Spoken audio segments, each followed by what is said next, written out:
Welcome to the Signature Books Podcast. I'm Devery Anderson, and I am the marketing manager here at Signature Books. And today, my guest is Kenneth L. Cannon II, and he's the author of the new book, George Q. Cannon, Politician, Publisher, Apostle of Polygamy.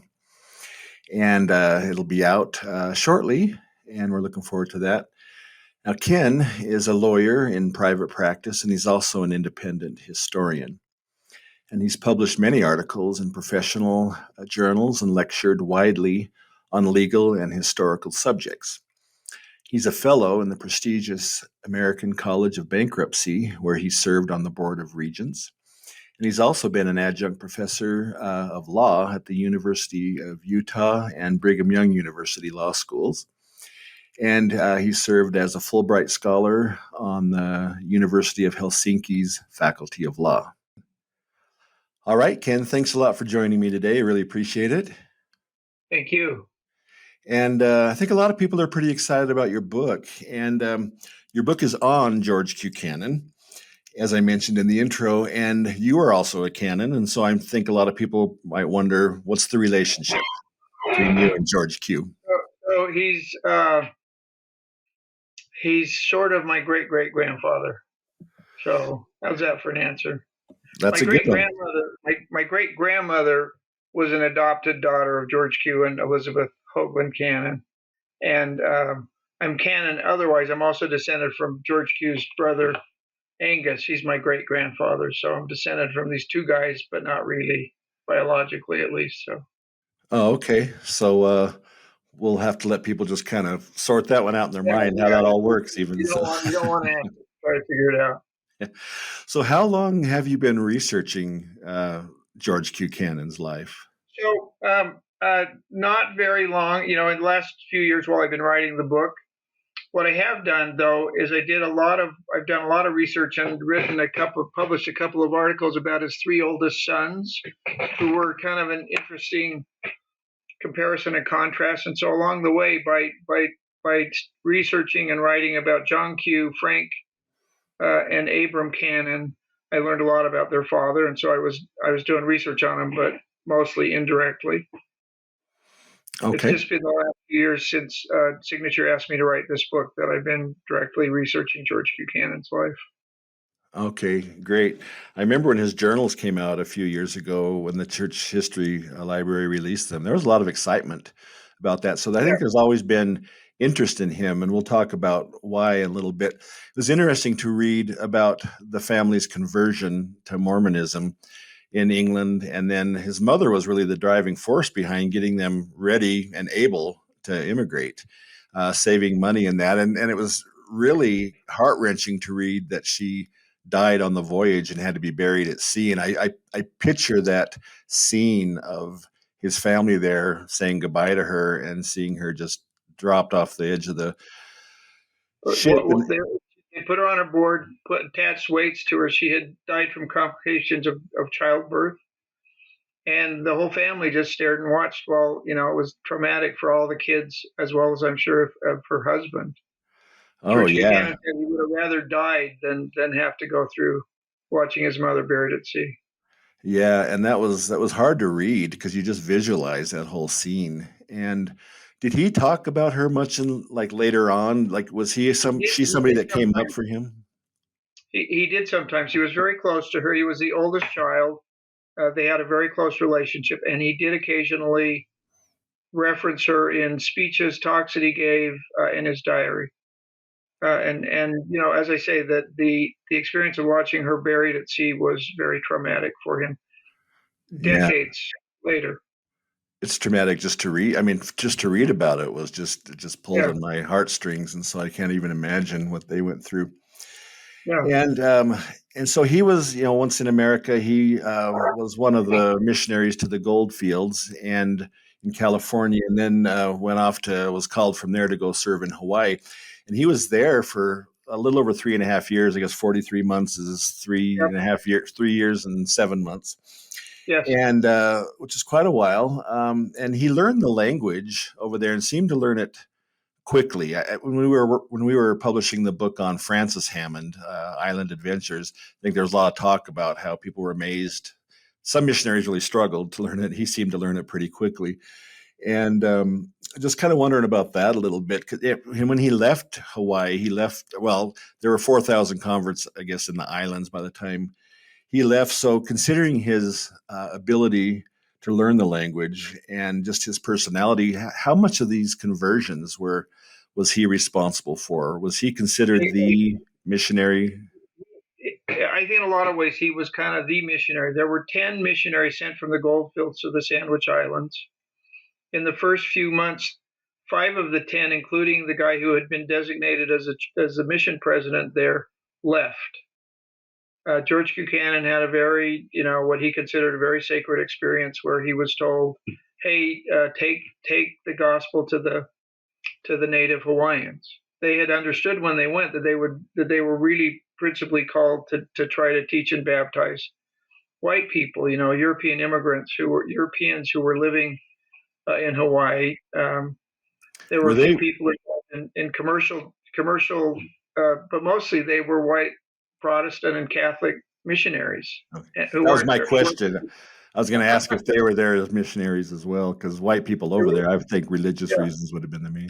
There weren't. And so George Q, he was really kind of unapologetic. There's accounts. So his diaries haven't been available very long, and I never could have written this without his diaries. Mm.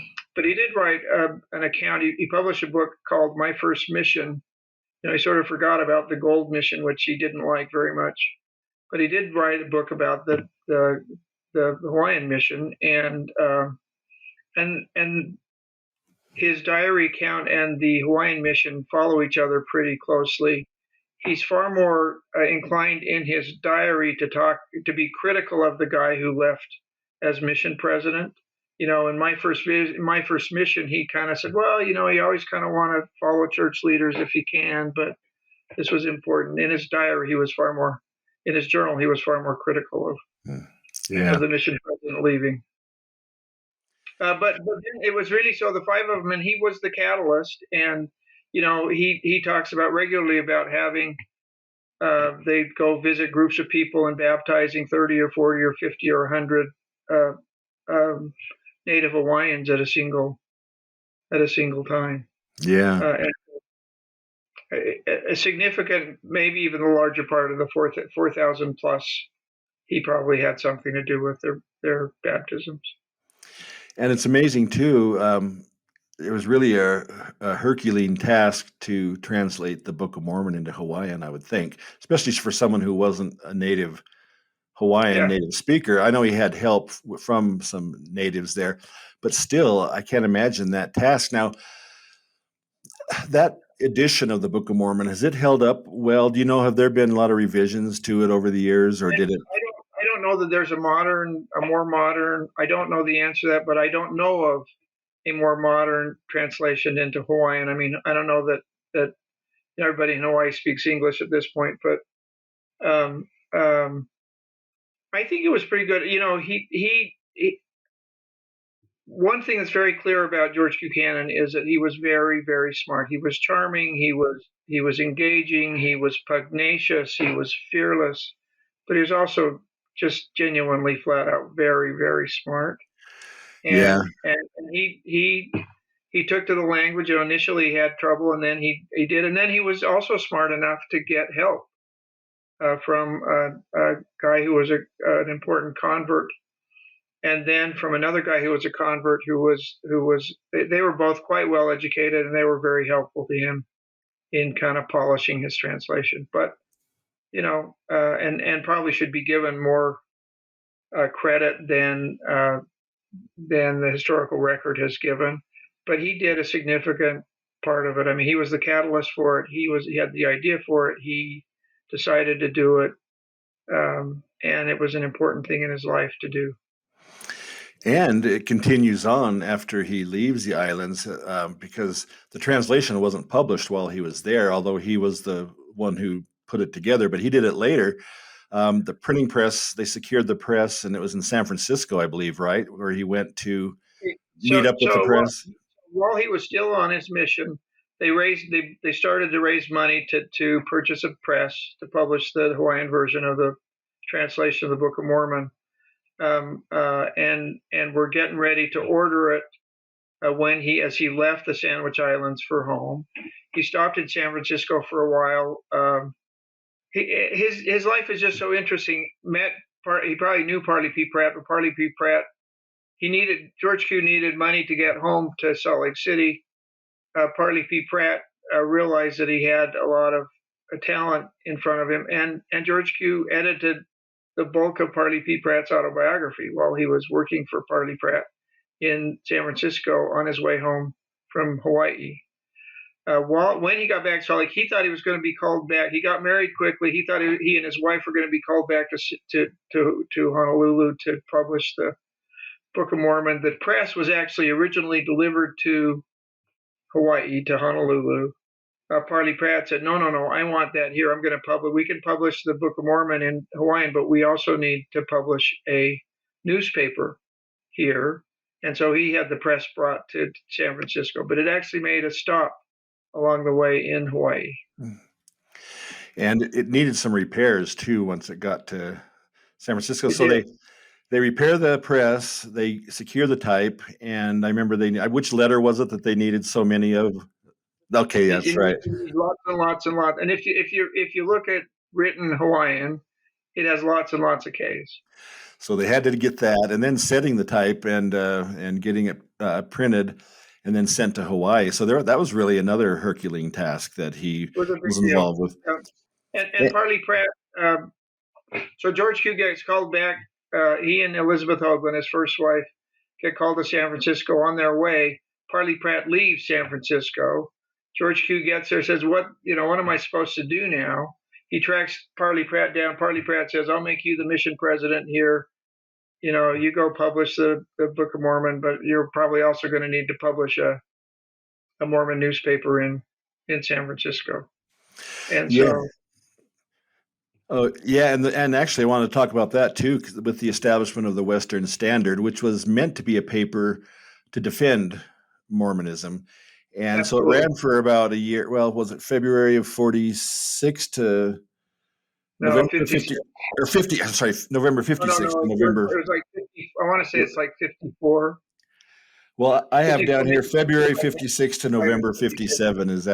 That's what I got anyway. I think they went to San Francisco in 55. Were there for a year and a half, 2 years.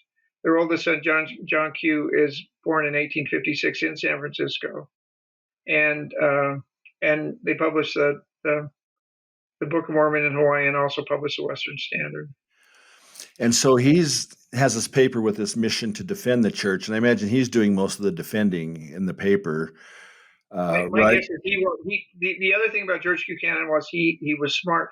He also had sort of almost he had an enormous amount of energy. I mean, he would read 10 newspapers a day. He would read. He would write. He would interact with people. He just was indefatigable. For whatever reason, he was blessed with an enormous amount of energy. And I know he, prior to this in Nauvoo as a young man, he apprenticed or worked at least in the Times and Seasons office with his uncle, John Taylor. And is that where he learned to do the typesetting and all of that? Or did he learn this quickly? Like, was it something that stuck with him when he learned in Nauvoo? I think he was a quick study, and he seemed to retain things forever. He was I think they call it a devil's in the term. It's like a printer's devil or something. I mean, he was just a helper around the thing, but he would have been setting type, but he was also reading everything that came through, because newspapers take other newspapers and they read them and they clip them. And yeah, I think you mentioned that he clipped all these articles from national news that they could use in the Times and Seasons, and yeah, so that would have been an education for just what he learned, not only the skill, but then what he was learning in his brain from around the world. Absolutely. So, yep. Yeah, that's something. And so, his ability to defend the church in this paper, and his time in Hawaii, and I think, and also translating the Book of Mormon, all that stuff put him on the radar of Brigham Young. I think you mentioned in the book. So what did Brigham Young see in him? Did he see just these talents, or did he see the intelligence that came with all of that, or was he impressed mainly by the way he was able to defend the faith? Sound like it was probably a little of everything. So all of it. Um, Brigham Young recognized. I think he recognized his talent, his intelligence. He really came on Brigham Young's radar screen with the extraordinary success of the Hawaiian mission. Baptizing all these people. But Brigham Young over and over and over says, not only is this the smartest guy I know, he's the most committed. Whenever I ask him to do things, he will always, always do it. And he did. He had this extraordinary, devotion to, I guess, the church, and in particular to Brigham Young. Yeah. Yes. Really stands out too with him. Yeah.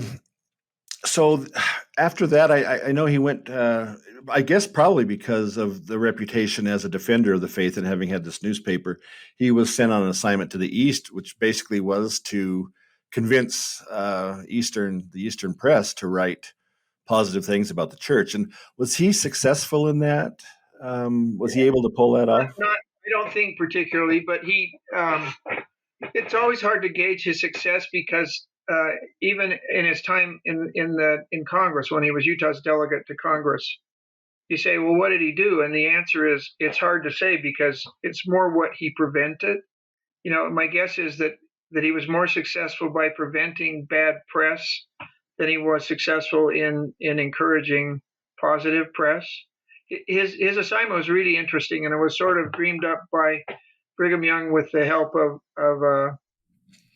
Thomas Paine, who said, send him back, have him.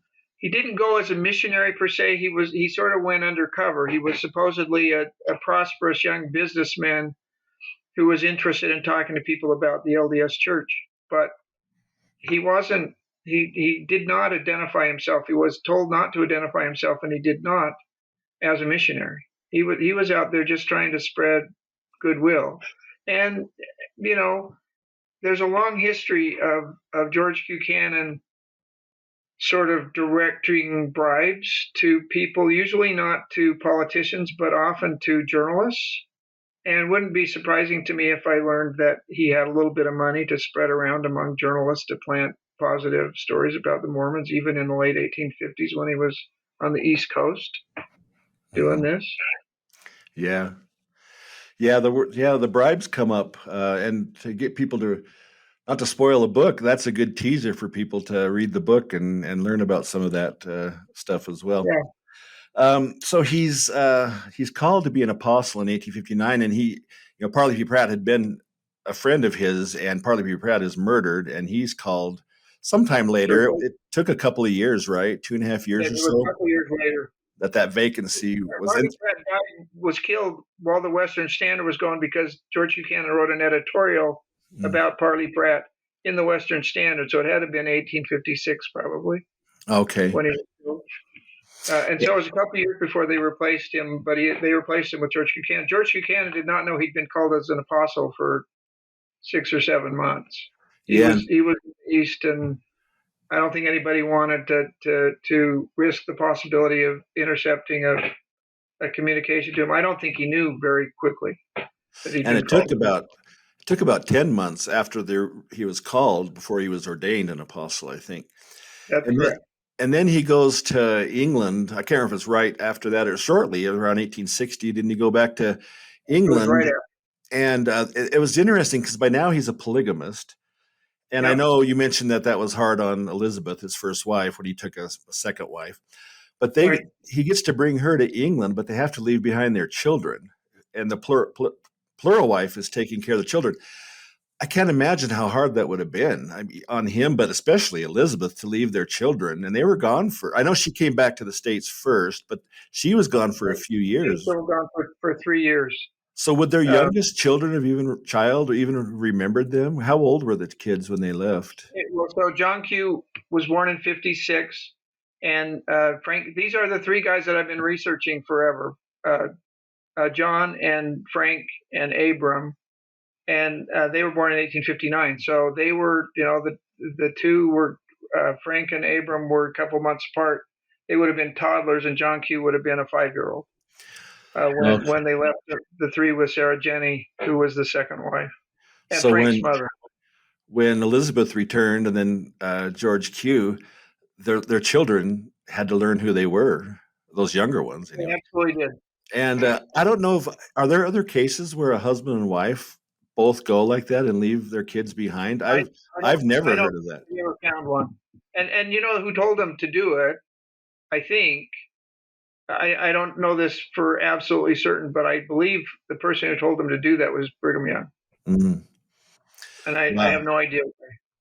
That was just really something to read. I just kept thinking the whole time as a parent, how are you able to do that? And as a mother with Elizabeth, having to do something like that. I know they have several kids in England, all of whom are given as part of their name George. So there was Georgiana, who was a daughter. There was George Jr., who was a son. A second George Jr., because the first George Jr. was born in San Francisco, had died. And all of them died. Two of them died on the way home.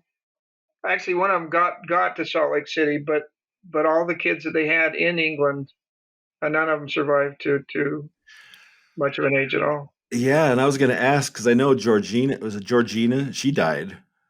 She did. Pretty young. She died. I'm trying to remember which one died on the plains and which one died back in Salt Lake City, but they both died shortly after coming home. So how many children did he lose? I think so he lost one in San Francisco. The first child was born in 1955. He died 10 months later, and then I think there were two. Maybe they had one more that died in England, and then they had two that made it back to the United States but died shortly after. Okay. And my family history, which is irrelevant to any of this, is that they brought a young orphan girl named Rose Matthews, who's my great grandmother, and they eventually adopted her, and she did come home, helped Elizabeth with the kids on the way home. This little 7 or 8 year old English girl, and eventually they adopted her, and that is my great grandmother. Oh, okay. Oh, okay. It's great to envision the relationship there. Yeah. So while they were in England, he took on the editorship of the Millennial Star, which was an important paper over there, and ran till 1970. So it was a big influence on the Saints. It was kind of the publishing center of the church, even more than the Deseret News. Yeah, they published all the books there. Yeah, that's where the Pearl of Great Price was first published, right? And he was also publishing the Journal of Discourses over there. Because the sermons were given in the United States, and then he's publishing it over there. Right. And so he's got his publishing skills and all of that put to work again. And when he came back home, he established the Juvenile Instructor, right? And then began a publishing company under that name. So a lot of books were published by the Juvenile Instructor. So that was his company. And I know he had several businesses over the years, and I can't remember how many of them were related to publishing or what they were. If he just had his hands in several different pies. He was president of banks. He was president of a railroad. He was president of a dry goods store. He was president of mining company. He was president of electricity company. I mean, he had his hands in everything. So how would you rate him as a businessman?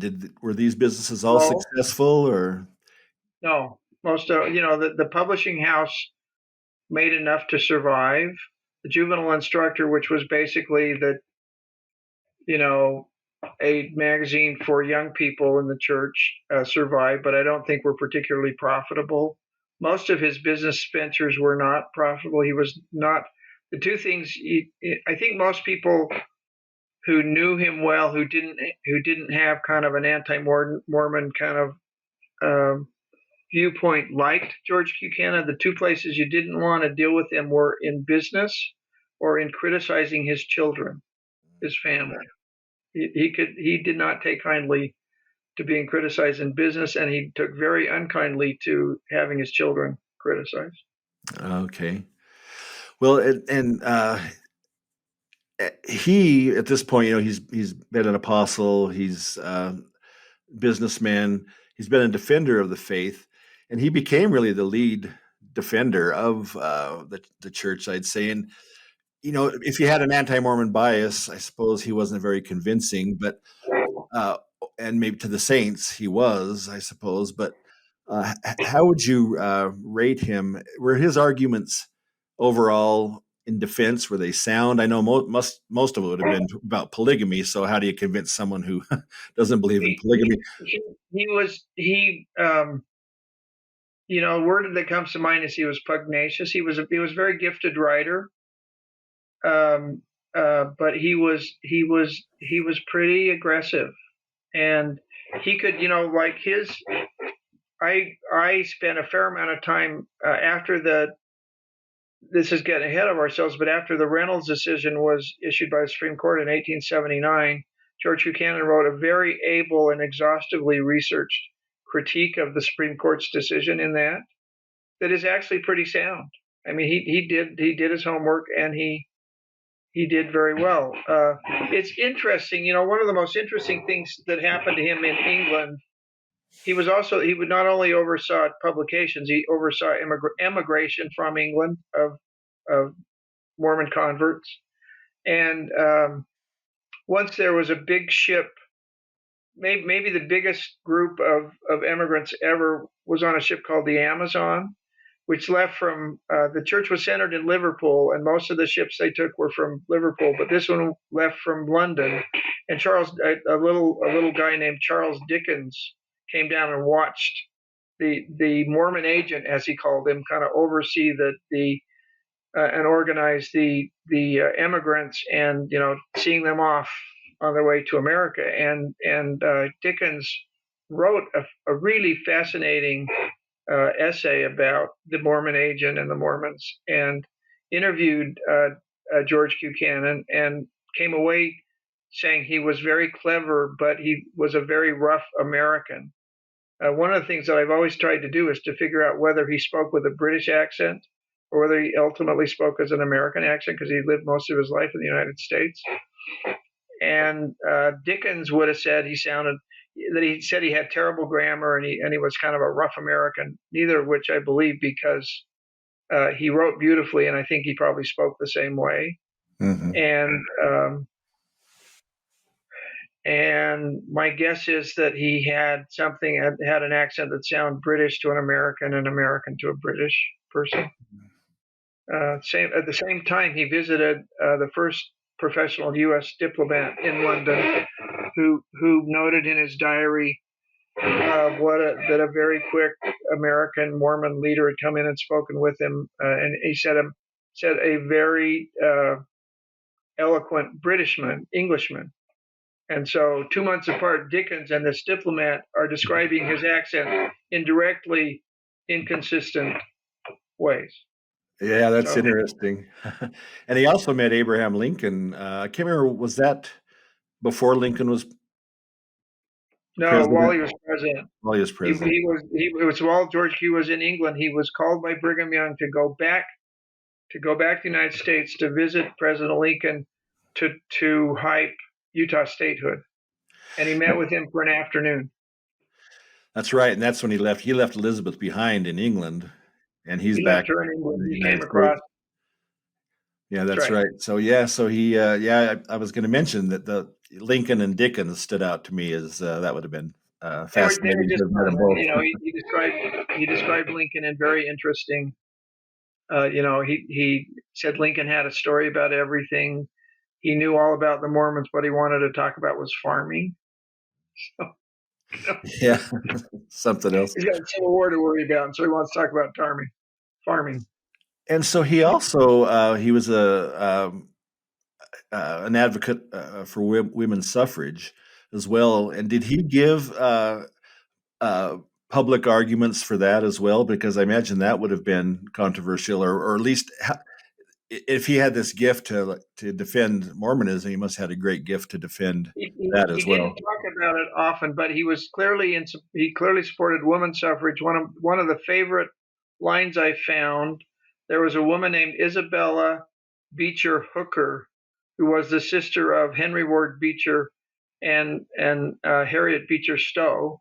So she's one of the Beechers, and he's sitting on the dais with them at this women's suffrage, uh, uh, you know, rally, and she turns to him and says, um, I just want you to know that I tell my friends that I'd rather be your 50th wife than to be the first wife of hundreds of men I've met.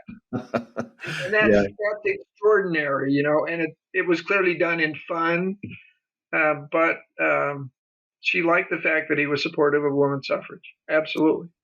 yeah.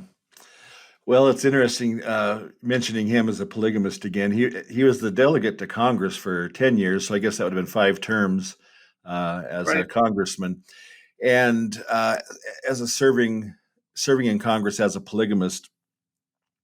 And he spent a lot of time defending the church in Congress. And I imagine how much of his work was just fighting anti-polygamist uh, A lot of it, legislation. he managed. There were five or six.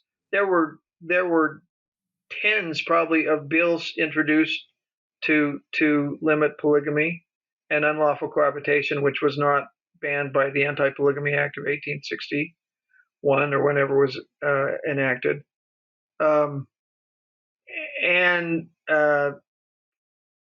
partly through good lobbying, partly through manipulation, partly through good luck, he managed to prevent the enactment of every single bill other than the Poland Act in 1874 and ultimately the Edmunds Act in 1882, which is what got him kicked out of Congress finally. And they, He was effective. I don't know how effective he was as a congressman other than trying to prevent anti-polygamy bills. He was very effective in preventing anti-polygamy legislation.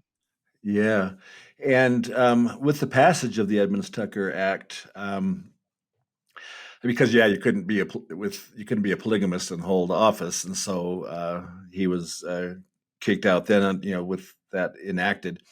And you mentioned Howard Lamar's assessment of him as what did he say, ineffective by certain standards, and he kind of talked about some of that too. That what he is known for, I guess, was just trying to keep this Yeah. proposed legislation from becoming law.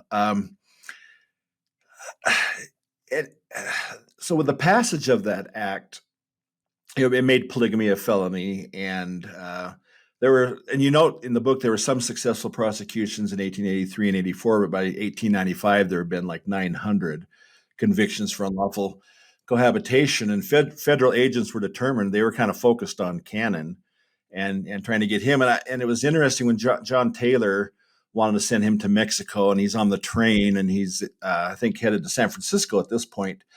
He'd shaved his beard off and colored his hair and dyed his eyebrows and Right. that so that people wouldn't recognize him. But someone Right. kind of outed him on the train. That train experience was kind of an interesting one, kind of a bizarre one to me. Do you want to talk about what happened on that train at Yeah, that and point? it's a wonderful story. So there's a raid on his farm where they call them DEPs, the deputy federal marshals, were looking for him. The federal marshal's name was E.A. Ireland, issued a wanted poster that nobody had ever seen, and nobody even, it was forgotten. I mean, there's a famous wanted poster of George Buchanan and John Taylor together. A year earlier, there was a wanted poster just of George Q. $500 for the arrest of George Buchanan, and at the same time, there was this massive attempt to find him and arrest him, including a raid on his farm compound where all his families lived in different houses. and they arrested several of his wives and several of his daughters, and released him only on thousands of dollars bail, when thousands of dollars was a lot of money. And so John Taylor said, "I'm worried you're going to get caught. Let's get you out of here." And he snuck out of Utah, on the train. He rode in a cattle car from Salt Lake up to Ogden, and then he got on the train. And problem was, as he said himself, too many people knew he was trying to escape Utah, and word was out that he was on a train somewhere in Nevada, and they found him. And although one of my favorite details is that the sitting U.S. Senator from Nevada, who was not LDS but really liked him from their time in Congress together, was asked by the sheriff of Humboldt County, Nevada, to identify George Q. Cannon. He walks into the train car where George Q. is, with dark hair and no beard, and he says, "I don't recognize anybody here as George Q. Cannon." I mean, he clearly covered for this Mormon leader. They figure out who he is. They arrest him. They stay overnight in Nevada. They get on an eastbound train the next morning. And as they're coming into Promontory, George Q. Cannon can't stand it any longer. He's tired of being cooped up, and he decides he's going to jump from the train. And so he walks to the back of the train, the car, which is the last car on the train. The sheriff is sleeping, and the door's locked. So he goes to the front of the car, and there's a porter and a ticket guy talking out on the platform between, of the car. And so he can't really jump while they're watching him. So he waits till they're gone. And by that point, the train is going fast. And he's going, "I'm not going to jump off this. It'll kill me." Just then, the train lurches around a couple of turns, and he falls off. And I am confident that he did not jump, even though he fully intended to jump. He falls off the train, is quite badly injured, thinks he's going to die of bleeding because he thinks he's hit an aorta in his head that's bleeding profusely. Train goes on. Nobody knows that he's fallen off the train, and he's staggering along. Deputy Marshal realizes eventually that George Q is nowhere to be found, walks back 3 miles, finds him, arrests him, and they put him back on the train and take him in. He can't walk. They have to carry him. They bring him back to Salt Lake. Everybody, and newspapers around the country are covering this. The New York Times had 3 front page articles while they were hunting, recapturing George Q. Cannon. And they sent 30 troops from Camp Douglas, Fort Douglas maybe by then, to make sure he doesn't get away again. They're all standing around his bed in the train with fully loaded guns, and everybody's worried the Mormons are just going to have an uprising to try to get George Q. Cannon released. And he says, "Nope, nothing's going to happen. Everything's fine." And gets back to Salt Lake, and they carry him in on a mattress into the sheriff's office, where Charles Zane, imposes bond of what is it, like $45,000, maybe it's even more than that. I think it's $45,000, which in today's currency is like $1.2 million. This is for a misdemeanor. He was charged with unlawful cohabitation, which was a misdemeanor punishable by $300 and 6 months in jail. Right. They imposed the $40,000 bail on him to keep him. And so the New York Times comes up with a new nickname for him. They call him Saint, with parentheses around. They call him Saint Cannon, which they didn't think he was very saintly. So. Yeah. So, can you kind of sum up his legal problems in prison time, and what he had to say about it, even maybe?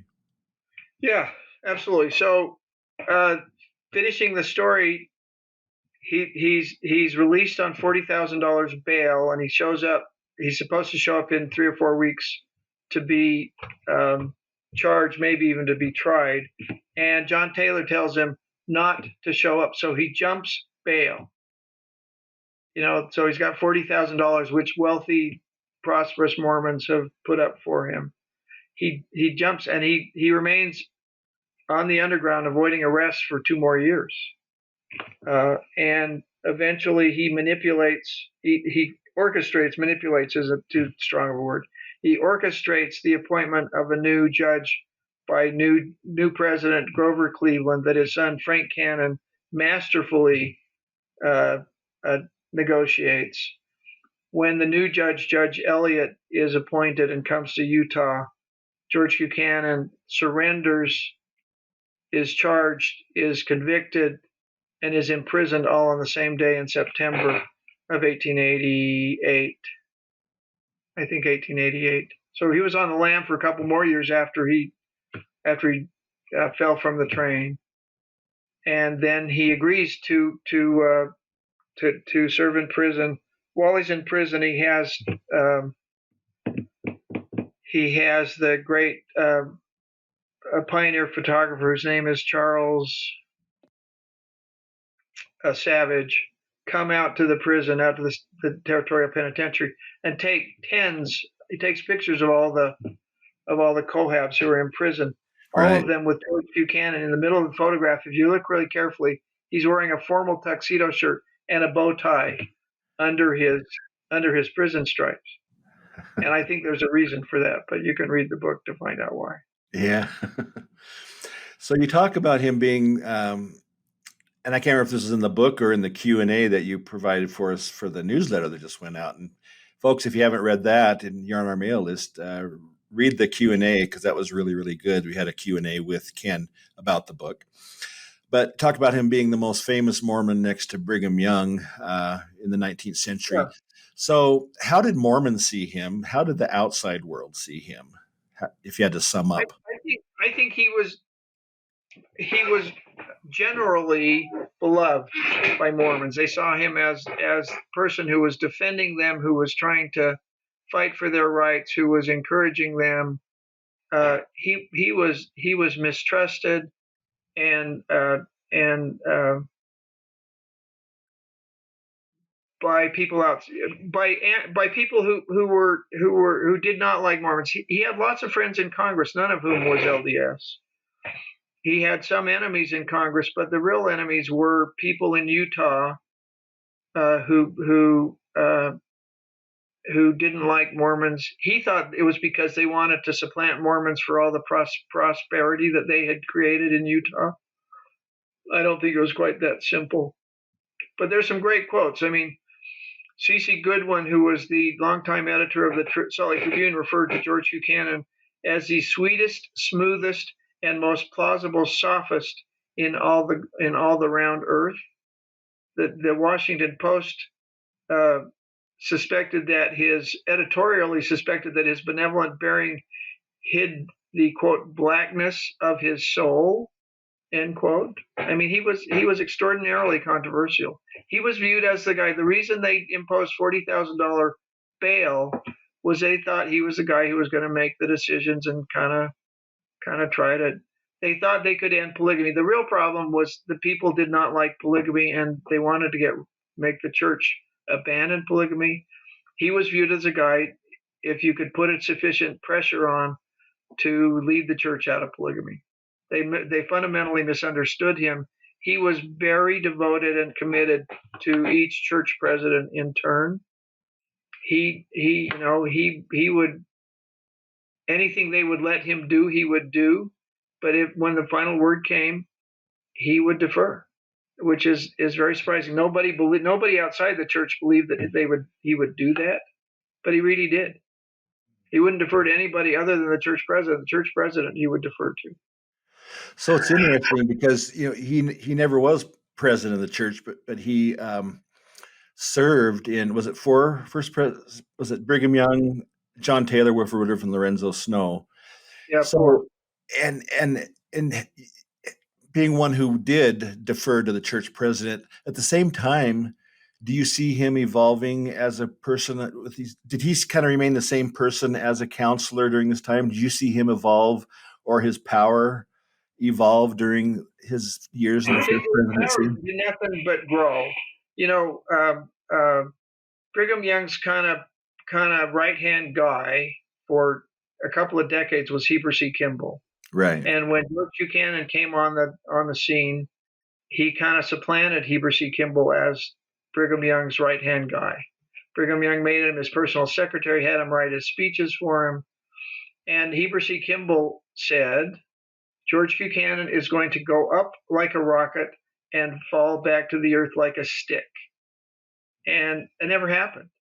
The rocket kept flying higher and higher and higher. I mean, his power just kept growing. And, he was certainly not a humble guy, but he was a realistic guy. And there's lots of sort of self critical statement. Maybe that's too strong. He could be relatively. He looked deeply into his own soul at times in his journal. I mean, he was an extraordinarily confident guy. He was a fearless guy, but he didn't think he was perfect. He knew he wasn't perfect, and he was not perfect. Right. Yeah. Had plenty of controversies in his life. So, how would you sum him up as a husband? He had 6 plural wives or 6 wives total? 6 total. Well, that's a really interesting question. He was clever enough to make his first wife Elizabeth his legal wife, and that became the American law. But it wasn't originally. It wasn't clear whether if a man was under British law, if you're a polygamist, all of your wives are polygamous wives. Under U.S. law, your first wife is your legal wife, and subsequent wives are polygamous wives. And he treated Elizabeth very much as the first legal wife. When she died, a year and a half later, he married Brigham Young's daughter, Caroline Partridge Young, who'd been married, who was divorced, who they called Carly. And he made her his legal wife. He went and married her in a legal ceremony because he, at that point, was legally single. He had 4 other wives, polygamous wives. He was single, and he went and married Carly as his legal wife, and she was his legal wife, even though she was his she was his 6th wife. She was the legal wife, and only somebody with his kind of analytical approach to things would have figured out that he could have done that. But the question is, how did he get along with all of his wives? Because if you've got 5 wives at a time and 6 wives total, did they like him? Did they resent him? Were they angry at him all the time? And the best I can tell is he had a very positive relationship with every one of his wives. He disappointed his wives, his plural wives, who were mad when one would die and he didn't make the next one his legal wife. They were, I'm sure Sarah Jenny, who was his second wife, was very frustrated when he didn't make her his legal wife when Elizabeth died. But as far as I could tell, originally he had a big house downtown that Brigham Young had him build, big mansion on South Temple, and all the wives lived there together. When he developed his compound down on 13th South and 9th West, he asked them, do you want to all be in the same house? Should we have one big house? You all want your own house? And they all said, we want our own house. And he said, okay. And it took him years to finish a house for each one of his wives, but he did. And I have no doubt that they had plenty of disputes, but as far as I can tell, they had relatively happy marriages, and all of his kids loved him. And that was my next question. How would you, because he had to be absent a lot, just the nature of his work, his job in church as well as Congress and that. But how would you rate him as a father? You said they loved him. Did he make up for his absences by being very hands-on, affectionate? When he was around, he was very hands-on.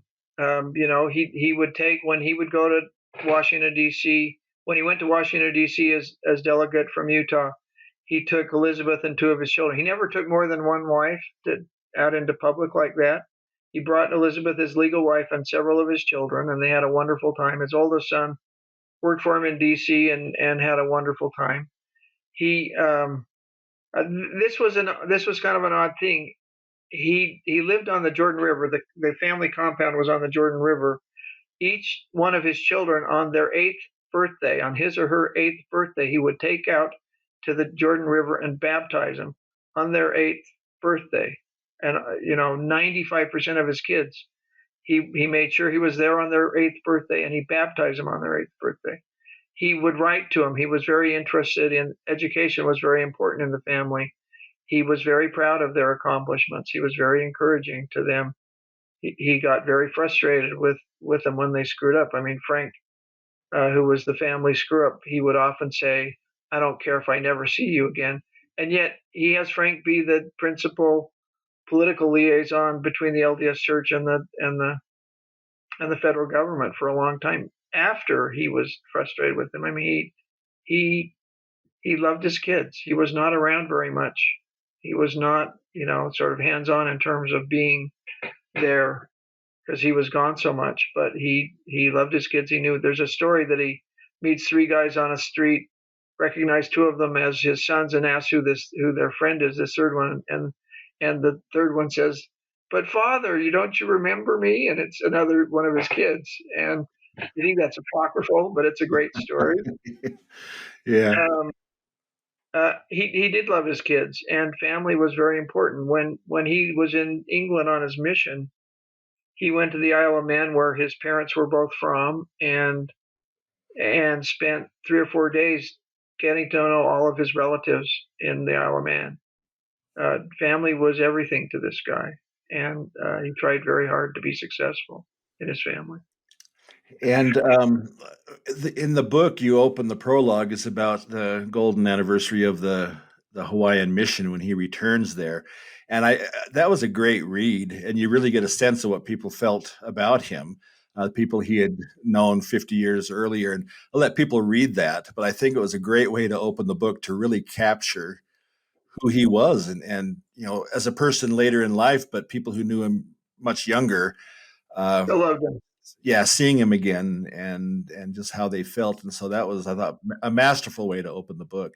And it really tells you a lot about him. I know a lot about how to open the book, and the part of his life where he developed, good habits and bad was in Hawaii on his first mission, and he knew that. And he never went back until the 50th anniversary in 1900, when he was, 4 months before he died. And he knew how important his experience in Hawaii was, and so it seemed like the right place to try to open the book, kind of in medias res a little bit. Yeah, definitely. And I heard you say recently at an event we had here that over the course of researching and writing the book, you came to like him more than you had prior. Tell us about that. What did you like about him, and what opened your eyes to Let that? me tell you first why I haven't liked him, and that is this little orphan girl, Rose Matthews Cannon, who was the adopted daughter, who's my great grandmother, was not treated very well by George Q. and Elizabeth by most accounts. They adopted her, but they didn't really treat her very well, and so that kind of I found that kind of ugly. Arrogant bunch of yahoos,